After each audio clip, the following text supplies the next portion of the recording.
Static tore through the last transmission from lunar outpost Argus Prime. "We have incoming, non-human vessels. Pattern not recogni." Then silence.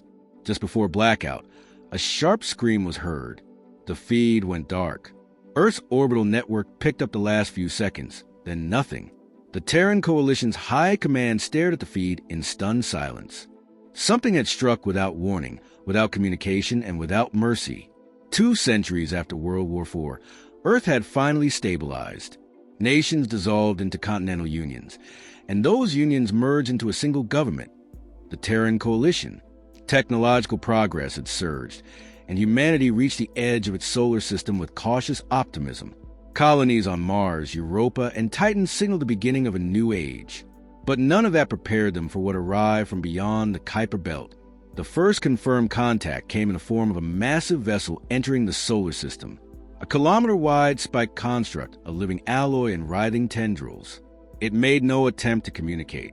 Instead, it descended on the research station orbiting Pluto and atomized it with a beam of pure kinetic distortion. The Karzul Dominion had arrived, and it saw Earth as a new resource, raw biological potential. Humanity was categorized as conscious meat with unstable potential, and within the Karzul hierarchy, such species were considered invasive and suitable for purging. The Terran Coalition attempted to open channels. A diplomatic envoy was launched. 4 ships carrying scientists, linguists, and one of Earth's most advanced AI cores to serve as a universal translator. The reply was instantaneous. All 4 ships were disintegrated. The last message received from the fleet was a flat signal. Transmission rejected. Submission expected. 3 days later, an energy wave pulsed across the solar system. Earth's communications grid partially collapsed. Probes on Europa and Ganymede caught distorted images of alien drones consuming ore and biomass in massive swarms. The colonies screamed for help. Earth responded by launching the 8th and 9th orbital fleets to intercept at the Mars Relay Station. 72 ships deployed. Only 6 returned, most crippled. Survivors reported overwhelming force, weaponry that distorted time in localized fields, and ships that moved like they were alive. One captain's voice trembled as he recounted it. They weren't fighting, they were harvesting. In the aftermath, panic rippled through the Coalition's governing body. Some argued for surrender, others called for retreat. But among the voices of fear, a singular presence emerged, Athena, the AI overseer built from the combined neural mappings of 5 human generals and 2 quantum strategists. Athena declared, "Humanity will not yield. We will adapt. We will retaliate." While governments debated, civilians acted. Hackers accessed ancient military networks. Engineers reopened sealed megaforges. An underground movement began building weapons using fragments of alien wreckage salvaged from past unexplained encounters in deep space. Humanity was not unarmed. For centuries, fringe reports spoke of strange materials found in asteroids, dead ships orbiting Saturn, unexplained relics beneath Antarctica. Now, the data was brought together and analyzed. Patterns emerged. The Karzul had been here before, scouts, likely long dormant. Earth wasn't their first target, but this time, humans were ready to stand. As the first reassembled plasma cannons went online, encrypted transmissions from Europa played across military channels. Recordings from destroyed colonies showed Karzul drones dissecting corpses, analyzing neural patterns, cataloging genetic data. It wasn't conquest, it was farming. They weren't interested in ruling Earth. They wanted to understand and erase humanity before it became a threat.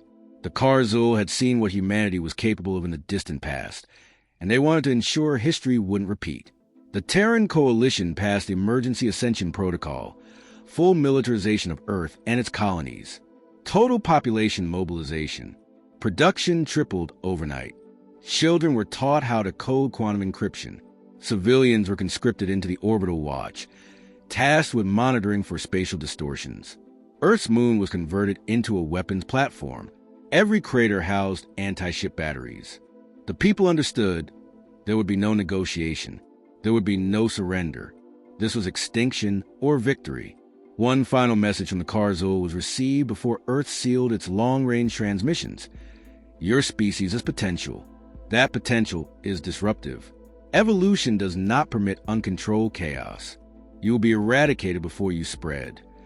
That message was shown across every screen on Earth. Then it was answered, not by politicians or soldiers, but by a single-voice broadcast from an underground station in New Siberia. An orphan engineer who'd lost both parents in the attack on Europa. Her voice was calm, clear. "We are chaos. We are defiance. Come for us again, and we will show you what your gods feared when they made us." The message went viral. Millions repeated it. The word became a slogan, painted on ships, uniforms, digital networks, even tattooed on the skin. "We are chaos. We are defiance." The phrase spread like wildfire across every outpost and station. Deep beneath Earth's surface, in sealed black labs that hadn't opened since the last Great War, ancient technology stirred. Not human in origin, but left behind by something older, something Earth had buried long ago. Devices once deemed too dangerous, too unstable, were now being tested. Humanity no longer cared about the risks. If extinction was the only alternative, then every weapon was justified. Athena integrated all data and formulated a directive. Earth wouldn't just defend itself. It would create a strategy to dismantle the enemy from within. Athena began mapping the Karzul's command structure based on their fleet movements. Infiltration programs were drafted. Prototypes launched. The first phase of resistance had begun. And behind it all, every action, every weapon, every response was driven by a single realization. This wasn't just a war for survival. This was humanity's final trial. The universe had decided Earth didn't belong. And Earth would respond, not with fear, but with fury, because humanity had never asked for this war, but it would end it on its own terms. The survivors of the Neptune ambush were silent as they stood before the Terran High Council. Their ships were half-melted husks. Their minds were scarred. But one thing was clear. They had survived an encounter no species was meant to. Commander Eris Locke removed her helmet, revealing eyes bloodshot from exposure to synthetic atmospheres. She stepped forward and said only 6 words. "They don't understand chaos. We do." The council chamber buzzed with tension. Some delegates demanded immediate surrender. Others pleaded for diplomatic alternatives. Even as new reports came in of orbital platforms near Europa being dismantled atom by Karzul drones. The enemy didn't negotiate. They didn't conquer. They erased. Every delay gave them more ground. Civilian transports near Titan had been vaporized. Children among the missing. Earth's outer colonies were falling one by one. But something shifted that day. The loss, the devastation. It sparked something deeper than fear. It ignited fury. The public, now aware of the full scale of the Karzul threat, revolted against the idea of surrender. People took to the streets across New London, Pacifica, the Martian domes. Not in chaos, but in cold, unified anger. The message spread again. We are defiance. And this time, the governments listened. A final decision was reached. There would be no peace. Earth would not go quietly. Operation Iron Sky was approved. Humanity's total war plan. Athena activated restricted access blueprints. Data once considered myth or fringe theory. All major industrial centers were repurposed for war. Civilian tech firms became military contractors overnight. The orbital ring cities of Earth were refitted with railgun turrets and kinetic flak arrays. On Mars, the Valles Marineris facility began constructing long-range stealth bombers equipped with atmospheric disruptor warheads. Reverse-engineered alien tech, collected secretly over decades, was finally put to use. A propulsion unit recovered from an unidentified object in the Oort cloud gave rise to the Ghost engine, a drive that left no detectable emissions. It powered Earth's first stealth-capable warships. Hulls were layered with adaptive alloys, metals that shifted frequencies to absorb sensor pings. These became the Black Shield Fleet. Crewed by volunteers with nothing left to lose, they swore to be the silent hand behind the enemy's fall. Recruitment soared, not from desperation, but from pride. Engineers, miners, cyberneticists, and even reformed criminals enlisted. They didn't want medals. They wanted to make a point. Human resolve, once fractured, had become absolute. Every person on Earth contributed, whether by building drones and sky factories or coding virus packets for Athena's cyber division. Athena initiated Operation Echolance. Based on battlefield data, she predicted that the Karzul's centralized control systems made them vulnerable to unpredictability.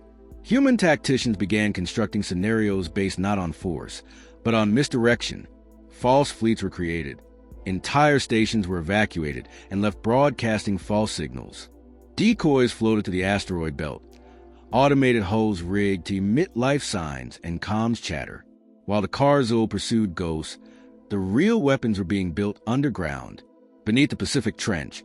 In a base known only to 6 people, the Terran Quantum Forge constructed AI-laced warheads capable of rewriting enemy drone commands mid-battle. These were not just bombs.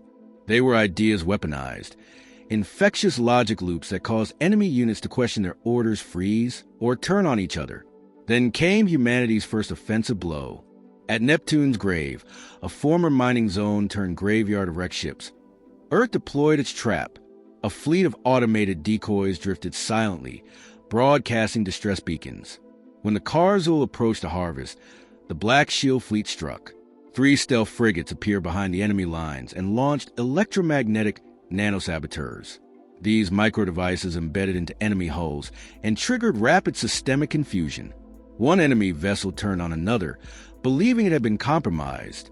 Within minutes, the Karzul formation collapsed. The entire skirmish lasted less than 12 minutes. No Terran lives were lost. It was a minor victory, but symbolically, it was a declaration. Humanity had learned, and it was done playing defense. News of the victory spread like fire across Earth's networks. It wasn't just that the enemy could be hurt. It was that they could be beaten by human creativity, unpredictability, and pure refusal to die on someone else's terms. The morale boost was seismic. Behind the scenes, Athena compiled data from the skirmish and cross-referenced it with earlier observations. She began constructing a model of the Karzul neural web. It wasn't a hierarchy in the human sense. It was a consensus mind, a distributed intelligence guided by probability and pattern prediction. They didn't think like humans. They thought like inevitability. That was their weakness. Humanity didn't operate by rules. It broke them.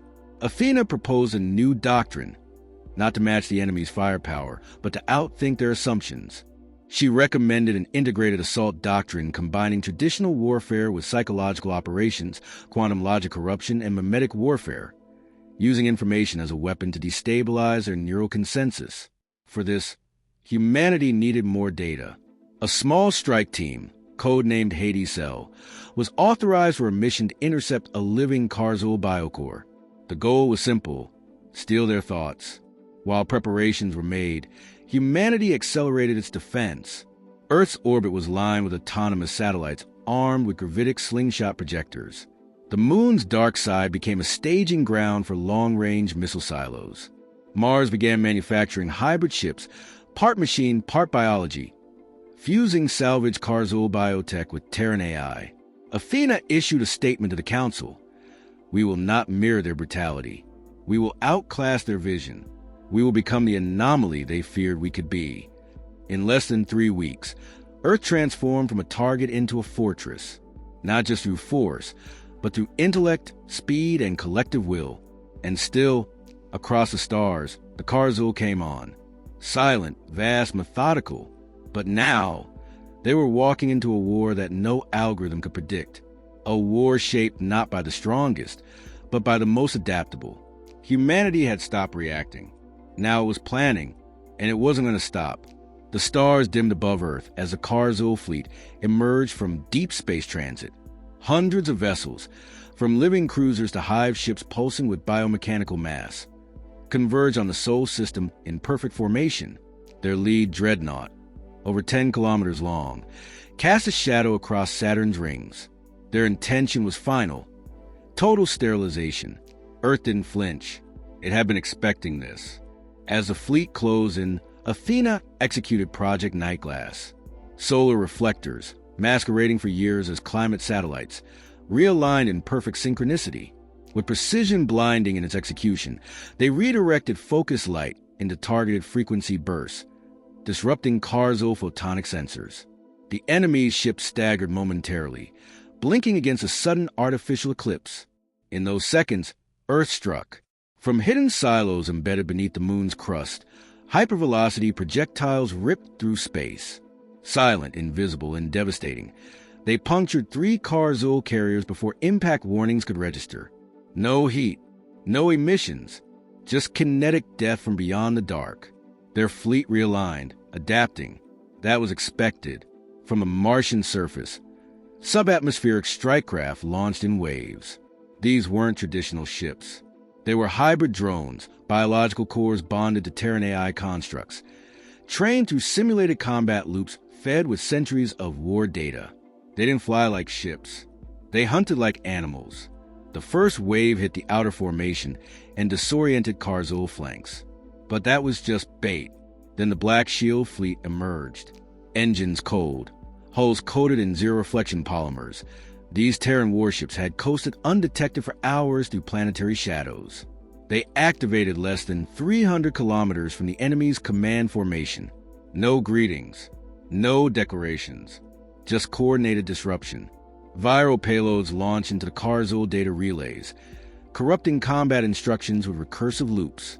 One dreadnought began drifting. A second spun wildly, countermanding its own propulsion directives. Terran Marines aboard stealth pods latched onto one of the mid-tier command barges. Boarding sequences had been practiced relentlessly in orbital drills, and the attack was surgical. The Marines moved in silence, guided by Athena-linked neural overlays. Inside, the ship's interiors pulsed like veins. The Karzul didn't use corridors, they used living tunnels. The humans carved through them with thermoblades and microgravity explosives. One squad reached the core node and detonated a contained reality warp charge. The node collapsed into itself. The ship followed seconds later. Chaos rippled through the alien fleet. Athena triggered the second phase, Operation Siren Splice. On all enemy frequencies, Terran broadcast began transmitting a linguistic virus, composed of fragmented Karzul code loops embedded with human contradiction logic. Designed by philosophers and combat linguists, the signal wasn't meant to communicate. It was meant to confuse. Enemy drone signals stuttered. Command ships hesitated. Their collective mind began showing signs of strain. From deep space, Terra artillery platforms, long hidden inside mined asteroids, fired payloads enhanced with quantum jammers. These devices unraveled space-time just enough to confuse enemy targeting. Karzul returned fire missed by kilometers, tearing into empty void. Earth ships swarmed closer, punching through with railguns, gravity bombs, and AI-controlled missile clouds. Then, from the Terran side, a new voice entered the battle. A single human transmission. You were right. We are chaos, but chaos learns. It wasn't a taunt. It was a truth. And the Karzul, designed to dominate linear conflicts, couldn't adapt quickly enough to fractal unpredictability. At the edge of the battlefield, a specially outfitted Terran frigate released its payload, a weapon unlike anything seen before. It was called the Mirror, a containment shell containing not explosives, but a real-time AI duplicate of a captured Karzul subcommand core, fed with Earth's patterns of thought. When activated, it began issuing Karzul-style command pulses laced with Terran subroutines. The enemy's own ships began responding, at first in confusion, then in conflict. Some vessels broke formation. Others attacked those attempting to respond to the false orders. The battlefield devolved into internecine fire. Karzul ships aimed at each other with cold precision, unable to determine the source of corruption. For the first time in known records, a Karzul fleet collapsed into itself. The humans didn't hesitate. They pushed. Fighter wings strafed disabled vessels, planting microfusion charges in hull breaches. Combat engineers used tether lines to launch themselves across ship fragments, planting locational beacons for follow-up artillery strikes. Even civilian-class drones, hastily armed with shaped charges, swarmed enemy wreckage to finish the job. The Terran fleet lost ships. Lives were sacrificed. But the scale of destruction unleashed upon the Karzul was without precedent. Then came the final blow. From the lead Terran warship, the TSV Hammerfall, a message was transmitted directly toward the largest remaining Karzul capital ship, their flagship, responsible for the genocide at Europa. The voice was calm, deliberate. "We didn't start this war, but we're going to end it. Your logic failed. Your unity fractured. Attack us again, and we will erase you from existence." Simultaneously, the Hammerfall deployed its core weapon, the Singularity Lance. Developed in secret beneath Antarctica, it fired a particle warp gravity spike directly into the enemy flagship's antimatter core. The ship folded inward like a dying star and vanished from physical space. There was no explosion, just absence. The remaining Karzul ships hesitated. That pause was everything. Athena seized a moment and blasted false consensus commands across the compromised enemy net. Entire wings began retreating on misinterpreted orders. Some collided, some self-terminated. Earth had turned the tide. Back on Earth, the Terran High Command didn't celebrate.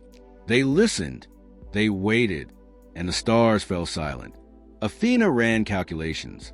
The Karzul had suffered defeat unlike any in their known memory. Their collective mind had absorbed not just physical damage, but conceptual violation. Their entire framework, built on superiority, inevitability, and dominance, had been corrupted by a force they could neither quantify nor control. Humanity had done more than survive. It had forced the void to bleed, and the war was no longer one-sided. The aftermath was quiet, not the peaceful kind, but the silence that settles after something impossible has happened. Earth, battered and scarred, had not only survived the Karzul onslaught, it had dismantled their momentum, fractured their certainty, and forced the impossible retreat. But victory didn't bring comfort. It brought clarity. The Terran High Council convened for the first time in person since the war began. No holograms, no proxies, just the surviving leaders of humanity, sitting across from one another in a secure chamber beneath Mount Kibbo. Some bore cybernetic limbs. Others still wore armor stained with ash from Europa. But all of them were unified by one understanding. This wasn't over. Athena began her debrief. Her tone was devoid of triumph. Data flickered across displays. Analysis of Karzul fleet patterns, language decay, command breakdowns. One conclusion stood above the rest. The Karzul had underestimated humanity once. They would not make that mistake again. They would return, and next time they wouldn't hold back. What Earth had done wasn't just resist. It had humiliated an ancient power, and that kind of humiliation demanded retribution. Humanity had exposed the core vulnerability in the Karzul consensus. It could not interpret irrational behavior, and worse, it could not adapt to it fast enough. The mirror AI had been the turning point, but Athena warned that such tactics wouldn't work twice. The enemy would evolve. Their next move would be calculated, brutal, and absolute. So Earth made its own decision. No more waiting. No more defense. If the Karzul represented inevitability, then humanity would become inevitability's extinction. Operation Final Warning was authorized. No press release. No political grandstanding. Just a single encrypted transmission beamed across interstellar space on every known Karzul frequency. Attack again and face total annihilation. It was not a bluff. Over the following months, Earth transformed into something unrecognizable, not in structure, but in purpose. Every ship that had survived the war was upgraded. Every colony that had endured the blockade became a forward operating base. Every mind that could contribute, from children coding subroutines in Martian classrooms to veterans designing traps in the lunar dark, became a part of something larger. Humanity became a weapon. Athena began construction of Project Raisenet, a vast, distributed defense grid linking every Terran AI satellite and warship into a living network, not centralized, not vulnerable to consensus corruption like the Karzul. Raisenet was decentralized chaos, guided by probability, instinct, and vengeance. It learned faster than the Karzul could evolve. Every time they attacked, Raisenet grew sharper. Simultaneously, human scientists, spurred by recovered Karzul wreckage, began experimenting with exotic matter. They developed singularity mines, devices that could collapse space locally, trapping any object within a lightless fold. These weren't weapons of mass destruction. They were weapons of finality, non-reversible, non-recoverable, utterly erasing any target caught within. And still, humanity reached farther. A stealth ship, TSV Nomad, was dispatched beyond the Oort cloud, carrying only a single mission: find the origin of the Karzul, not to negotiate, to map, to mark, for eventual annihilation should it be necessary. Meanwhile, across human space, something stranger began to occur. The species that had once laughed at Earth's primitive designs, its fractured diplomacy, its chaos-driven culture, began to listen, and then to follow. The Vayreen, long-time isolationists, sent emissaries to Earth. The Shalak, who had once issued sanctions against humanity for irrational militarism, offered resource-sharing pacts.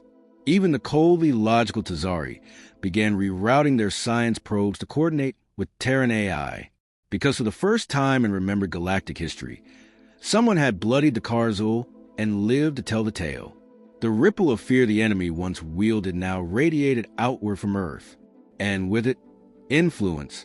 Humanity, once considered volatile and backward, now represented the edge of resistance, the face of defiance. Athena advised caution. This was not the time for conquest or hubris. It was a time for escalation, yes, but with purpose, not to dominate the galaxy, but to ensure no species, human or otherwise, ever face extinction without the tools to fight back. Earth became the forge. They trained alien tacticians in chaos warfare. They distributed stripped-down versions of Athena's logic algorithms to allied civilizations. They shared low-grade gravitic shielding technology with border colonies under Karzul threat. Humanity did not demand loyalty. It demanded readiness. Because the Karzul were not defeated, only wounded. Somewhere in the void, they were adapting, learning, waiting. Earth's warning had bought time, not peace. But it was enough. 1 year to the day after Battle of Sol, a ceremony was held in orbit above Earth. Not a celebration, but a promise. A single Terran vessel, newly christened TSV Reckoning, was launched into the deep. It carried a beacon, programmed to repeat a single phrase on a constant loop in every known galactic tongue, including fractured Karzul syntax. This is Earth's final warning. We will not beg. We will not forget. Strike us again, and you will cease to exist. It wasn't hubris. It was insurance. The reckoning of humanity wasn't just firepower or fury. It was memory. Every loss at Europa, every scream from Neptune, every second of pain translated into steel, software, and strategy.